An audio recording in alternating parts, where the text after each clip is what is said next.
ಮಕ್ಕಳಿಗೆ ಅನ್ನ ಅಕ್ಷರ ಕೊಟ್ಟ ಮಹಾದಾನಿ ನಾಗನೂರು ರುದ್ರಾಕ್ಷ ಮಠದ ಲಿಂಗೈಕ್ಯ ಶತಾಯುಷಿ ಡಾಕ್ಟರ್ ಶಿವಬಸವ ಸ್ವಾಮೀಜಿ ಅವರ ಹೆಸರನ್ನ ಬೆಳಗಾವಿ ರೈಲು ನಿಲ್ದಾಣಕ್ಕೆ ಇಡಲು ರಾಜ್ಯ ಸರ್ಕಾರ ಕೇಂದ್ರಕ್ಕೆ ಶಿಫಾರಸು ಮಾಡಿರೋದು ಜಿಲ್ಲೆಯ ಜನರ ಸಂತಸಕ್ಕೆ ಕಾರಣವಾಗಿದೆ. ಹಬ್ಬ ಹಾಗೂ ಮದುವೆ ಜವಳಿಗೆ ಇಂದೇ ಭೇಟಿ ಕೊಡಿ. BSC the textile mall Tilakwadi Belagavi. Doctor Shivabasava Swamiji ಬೆಳಗಾವಿಯಲ್ಲಿ ಶಿಕ್ಷಣ ಕ್ರಾಂತಿಗೆ ಮುನ್ನುಡಿ ಬರೆದವರು. ಬೆಳಗಾವಿ ಕರ್ನಾಟಕದಲ್ಲಿ ಉಳಿಯಲು ಡಾಕ್ಟರ್ ಶಿವಬಸವ ಸ್ವಾಮೀಜಿ ಕಾರಣ ಎನ್ನುವುದು ಇಲ್ಲಿ ಜನಜನಿತ. 1922ರಂದು ನಾಗನೂರಿಗೆ ಬಂದ ಸ್ವಾಮೀಜಿ ಅವರು ಸುದೀರ್ಘ 72 ವರ್ಷಗಳ ಕಾಲ ರುದ್ರಾಕ್ಷಿ ಮಠವನ್ನು ಹೆಮ್ಮರವಾಗಿ ಬೆಳೆಸಿ ಸೆಪ್ಟೆಂಬರ್ 9, 1994ರಂದು ಡಾಕ್ಟರ್ ಶಿವಬಸವ ಸ್ವಾಮೀಜಿ ಲಿಂಗೈಕ್ಯರಾದರು. ಬೆಳಗಾವಿ ಜಿಲ್ಲೆಗೆ ಅಪಾರವಾದ ಕೊಡುಗೆ ಇರುವ ಕಾರಣ ಅವರ ಹೆಸರನ್ನ ನವೀಕರಣಗೊಂಡಂತ ಬೆಳಗಾವಿ ರೈಲ್ವೆ ನಿಲ್ದಾಣಕ್ಕೆ ಇಡ್ತಿರೋದು ಸಂತಸಕ್ಕೆ ಕಾರಣವಾಗಿದೆ. ಬೆಳಗಾವಿ ಅಂದ ತಕ್ಷಣ ನಮಗೆ ಮೊಟ್ಟ ಮೊದಲು ನೆನಪಾಗೋದು ನಮ್ಮ ನಾಗನೂರು ರುದ್ರಾಕ್ಷ ಮಠದ ಪೂಜ್ಯ ಶ್ರೀ ಶಿವಬಸವ ಮಹಾಸ್ವಾಮೀಜಿ ಅವರು. ಯಾಕಂತಂದರೆ ಅವರು 1932ರಲ್ಲಿ ನಾಗನೂರನ್ನು ಬಿಟ್ಟು ಬೆಳಗಾವಿಗೆ ಒಂದು ಉಚಿತ ಪ್ರಸಾದ ನಿಲಯವನ್ನು ಪ್ರಾರಂಭ ಮಾಡಿದರು. ಅದರಿಂದ ಲಕ್ಷಾಂತರ ಮಕ್ಕಳಿಗೆ ಪ್ರಸಾದವನ್ನು ನೀಡುವುದರ ಮುಖಾಂತರ ಅವರಿಗೆ ಬಾಳಿಗೆ ಬೆಳಕಾದರು.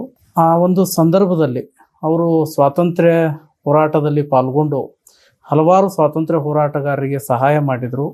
ಹಾಗೆಯೇ ಬ್ರಿಟಿಷರು ಇವರ ಮೇಲೆ ಇವರನ್ನು ಸೆರೆ ಹಿಡಿಬೇಕು ಅನ್ನುವಂಥ ಸಂದರ್ಭದಲ್ಲಿ ಮಾರುವೇಷದಲ್ಲಿ ಬೇರೆ ಕಡೆ 6 ತಿಂಗಳು ಗುಪ್ತವಾಗಿ ಇದ್ದುಕೊಂಡು ಸ್ವಾತಂತ್ರ್ಯ ಹೋರಾಟದಲ್ಲಿ ಪಾಲ್ಗೊಂಡಂತಹ ಪೂಜ್ಯರು ನಮ್ಮ ಶಿವಬಸವ ಮಹಾಸ್ವಾಮೀಜಿಯವರು. ಹಾಗೆಯೇ ಅವರು ಕರ್ನಾಟಕದ ಏಕೀಕರಣದ ಸಂದರ್ಭದಲ್ಲಿ ಬೆಳಗಾವಿ ಕರ್ನಾಟಕದಲ್ಲಿ ಉಳಿಬೇಕು ಅನ್ನುವಂಥ ಸಂದರ್ಭದಲ್ಲಿ ಮಹತ್ವದ ಪಾತ್ರವನ್ನು ವಹಿಸಿ ಇವತ್ತು ಬೆಳಗಾವಿಗೆ ಒಂದು ಕಿರೀಟಪ್ರಾಯರಾಗಿದ್ದಾರೆ. ಸಮಸ್ತ ಬೆಳಗಾವಿಯ ನಾಗರಿಕರ ಆಶೆ ಏನಿತ್ತು ಅಂತಂದರೆ ಅಂತಹ ಪೂಜ್ಯರ ಒಂದು ಹೆಸರು ಇಲ್ಲಿ ಚಿರಸ್ಥಾಯಿಯಾಗಿ ಉಳಿಬೇಕು ಅನ್ನುವಂಥ ಆಶೆ ಇತ್ತು.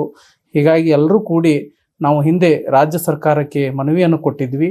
ಆ ಸಂದರ್ಭದಲ್ಲಿ ಅದನ್ನು ವಿವಿಧ ಇಲಾಖೆಗಳಿಗೆ ಕಳಿಸಿ ಅದನ್ನು ಪುರಸ್ಕಾರವನ್ನು ಮಾಡಿದರು. ಇವತ್ತು ರಾಜ್ಯದ ಸರ್ಕಾರ ಅದನ್ನು ಕೇಂದ್ರ ಸರ್ಕಾರಕ್ಕೆ ಪೂಜ್ಯರ ಹೆಸರನ್ನು ಬೆಳಗಾವಿ ರೈಲ್ವೆ ನಿಲ್ದಾಣಕ್ಕೆ ಇಡಬೇಕು ಅಂತ ಹೇಳಿ ಶಿಫಾರಸು ಮಾಡಿದೆ. ಅದು ಅಭಿನಂದನಾರ್ಹವಾಗಿರುವಂಥದ್ದು. ಕೇಂದ್ರ ಸರ್ಕಾರವೂ ಕೂಡ ಈ ನಿಟ್ಟಿನಲ್ಲಿ ಆ ಕಾರ್ಯವನ್ನು ಮಾಡಬೇಕು ಅನ್ನುವಂಥದ್ದು ನಮ್ಮ ಅಭಿಲಾಷೆಯಾಗಿದೆ. ಅದು ಸರ್ಕಾರದ ಮಟ್ಟದಲ್ಲಿ ಆಗುವಂಥ ಬೆಳವಣಿಗೆಗಳು.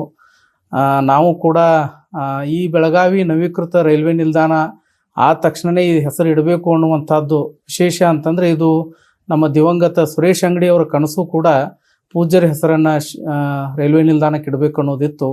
ಅಕಾಲಿಕವಾಗಿ ಅವರು ನಿಧನರಾಗಿರೋದ್ರಿಂದ ಅದು ಹಾಗೇ ಮುಂದುವರಿತಾ ಬಂತು. ಇವತ್ತು ಆ ಕೆಲಸವನ್ನು ಈಗಿನ ರಾಜ್ಯ ಸರ್ಕಾರದವರು ಮಾಡಿದ್ದಾರೆ. ಆದರೂ ಕೂಡ ಲೇಟ್ ಆದರೂ ಕೂಡ ಈಗ ಆ ಸಂದರ್ಭ ಬಂದಿದೆ, ಅವರು ಮಾಡಲಿ ಅಂಥೇಳಿ ನಾವು ಆಸೆಯನ್ನು ಪಡ್ತೇವೆ. ಸ್ವಾತಂತ್ರ್ಯ ಹೋರಾಟದಲ್ಲೂ ಸಕ್ರಿಯವಾಗಿದ್ದ ಡಾಕ್ಟರ್ ಶಿವಬಸವ ಸ್ವಾಮೀಜಿ ಹೋರಾಟಗಾರರಿಗೆ ತಮ್ಮ ಮಠದಲ್ಲಿ ಆಶ್ರಯ ನೀಡುತ್ತಾ ಇದ್ರು. ಸ್ವಾತಂತ್ರ್ಯ ಸಿಕ್ಕ ಬಳಿಕ ಕರ್ನಾಟಕ ಏಕೀಕರಣಕ್ಕಾಗಿ ಶ್ರಮಿಸಿದ್ರು.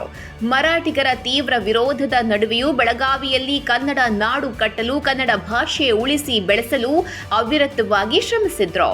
1953ರಲ್ಲಿ ಫಜಲ್ ಅಲಿ ಆಯೋಗ ಮತ್ತು 1966ರಲ್ಲಿ ಮಹಾಜನ್ ಆಯೋಗದ ಮುಂದೆ ಬೆಳಗಾವಿ ಕರ್ನಾಟಕದ ಅವಿಭಾಜ್ಯ ಅಂಗ ಎಂಬುದನ್ನು ಪ್ರತಿಪಾದಿಸಿದ್ರು. ಇದರಿಂದಾಗಿ ಬೆಳಗಾವಿ ಕರ್ನಾಟಕದಲ್ಲೇ ಉಳಿಯುವಂತಾಗಿದೆ. ಲಕ್ಷಾಂತರ ಮಕ್ಕಳ ಭವಿಷ್ಯಕ್ಕೆ ಭದ್ರ ಬುನಾದಿ ಹಾಕಿರುವ ಶ್ರೀಗಳ ಹೆಸರನ್ನ ಬೆಳಗಾವಿ ರೈಲ್ವೆ ನಿಲ್ದಾಣಕ್ಕೆ ಇಡಲು ಕೇಂದ್ರಕ್ಕೆ ರಾಜ್ಯ ಸರ್ಕಾರ ಶಿಫಾರಸು ಮಾಡಿರೋದು ನಮಗೆ ಸಂತಸ ತಂದಿದೆ ಎಂದು ಹಿರಿಯ ಮುಖಂಡರು ಸಂತಸ ವ್ಯಕ್ತಪಡಿಸಿದ್ದಾರೆ. ನಾಡು ಕಂಡಂತಹ ಮಹಾನ್ ಸಂತರು, ಶತಾಯುಷಿಗಳು ಹಾಗೂ ಬೆಳಗಾವಿ ಭಾಗದ ಜನತೆಯ ನೋವನ್ನ ಅಳಿಸಿ ಅವರಿಗೆ ಮಕ್ಕಳಿಗೆ ವಿದ್ಯಾಭ್ಯಾಸ ಹಾಗೂ ಹಸಿದವರಿಗೆ ಅನ್ನ ನೀಡಿದಂತಹ ಮಹಾನ್ ಕಾಯಕಯೋಗಿಯಾಗಿರುವಂತಹ ಶ್ರೀ ಶಿವಬಸವ ಮಹಾಸ್ವಾಮೀಜಿಗಳ ಹೆಸರನ್ನ ಇವತ್ತು ಬೆಳಗಾವಿಯ ರೈಲ್ವೆ ನಿಲ್ದಾಣಕ್ಕೆ ಇಡಬೇಕು ಅನ್ನುವಂತಹ ಒಂದು ಚಿಂತನೆ ಪ್ರಾರಂಭವಾಗಿ ಆ ವಿಷಯವನ್ನು ಪುರಸ್ಕರಿಸಿ ಕೇಂದ್ರ ಸರ್ಕಾರಕ್ಕೆ ಕಳುಹಿಸಲು ಬಹಳಷ್ಟು ಅನುವು ಮಾಡಿಕೊಟ್ಟಂತಹ ರಾಜ್ಯ ರೈಲ್ವೆ ಖಾತೆ ಸಚಿವರಾಗಿರುವಂತಹ ಶ್ರೀ ಸೋಮಣ್ಣನವರಿಗೆ ಹಾಗೂ ಈ ವಿಷಯದಲ್ಲಿ ಮುತುವರ್ಜಿಯನ್ನು ವಹಿಸಿದಂತಹ ನಮ್ಮ ಮಠದ ಇಂದಿನ ಗುರುಗಳಾದಂತಹ ಶ್ರೀ ಡಾಕ್ಟರ್ ಅಲ್ಲಂಪ್ರಭು ಮಹಾಸ್ವಾಮಿಗಳಾಗಿರ್ಬೋದು, ಶ್ರೀ ಸಿದ್ದರಾಮೇಶ್ವರ ಮಹಾಸ್ವಾಮೀಜಿಗಳಾಗಿರ್ಬೋದು, ಇವರೆಲ್ಲರಿಗೂ ಕೂಡ ಬೆಳಗಾವಿಯ ಮಹಾಜನತೆಯ ಪರವಾಗಿ ನಾವು ಒಂದು ಕೃತಜ್ಞತೆಯನ್ನ ಅರ್ಪಿಸಲಿಕ್ಕೆ ಇಷ್ಟಪಡ್ತೇವೆ. ಮೊಟ್ಟ ಮೊದಲನೇದಾಗಿ ಶಿವಬಸವ ಮಹಾಸ್ವಾಮೀಜಿಗಳ ಹೆಸರೇ ಬೆಳಗಾವಿಯ ಭಾವೈಕ್ಯತೆಯ ಒಂದು ಪ್ರತೀಕ.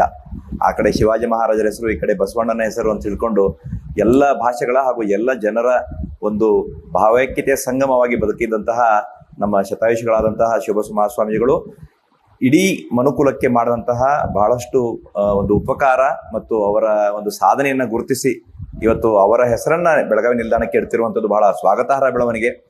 ಸೂರ್ಯಚಂದ್ರರವರಿಗೆ ಬೆಳಗಾವಿ ರೈಲ್ವೆ ನಿಲ್ದಾಣ ಇರುವವರೆಗೆ ಹಾಗೂ ದೇಶದಲ್ಲಿ ರೈಲ್ವೆ ಇಲಾಖೆ ಇರುವವರೆಗೂ ಕೂಡ ನಮ್ಮ ಪೂಜ್ಯರ ಹೆಸರು ಇವತ್ತು ಅಚ್ಚಳಿಯದೆ ಉಳಿಯುವಂತಹ ಒಂದು ಬಹಳ ದೊಡ್ಡ ಪ್ರಯೋಗವನ್ನ ರೈಲ್ವೆ ಸಚಿವರು ಮಾಡಿದ್ದಕ್ಕಾಗಿ ಒಂದು ಕೃತಜ್ಞತೆ ಸಲ್ಲಿಸ್ತೇವೆ. ರಾಜ್ಯ ಸರ್ಕಾರ ಅದನ್ನ ಶಿಫಾರಸು ಕೂಡ ಕೇಂದ್ರ ಸರ್ಕಾರಕ್ಕೆ ಈಗ ಮಾಡಿದೆ.